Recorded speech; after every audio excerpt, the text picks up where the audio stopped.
所有生产废水、生活废水必须经过3级沉淀、无害化处理，然后排放。优化土方作业施工工序衔接，抑制扬尘超标。合理组织施工作业，采取低噪音、低震动的机具，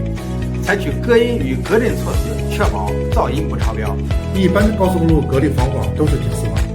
考虑到京港高速公路穿越自然保护区段落，周边有大量的野生动物，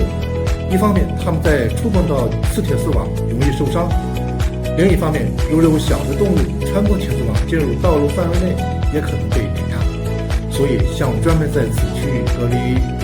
铁丝网两侧增设了长达21千米的防护板，以防止动物受伤。同时，项目花费巨资专门建设了多处动物专用通道，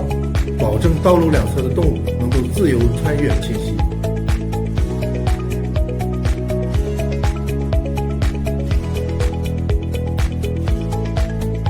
作为柬埔寨第一条高速公路建设者，我们有责任面向未来，着眼可持续发展。我们希望随着绿色京港环保理念的落地，使京港高速公路成为柬埔寨一条与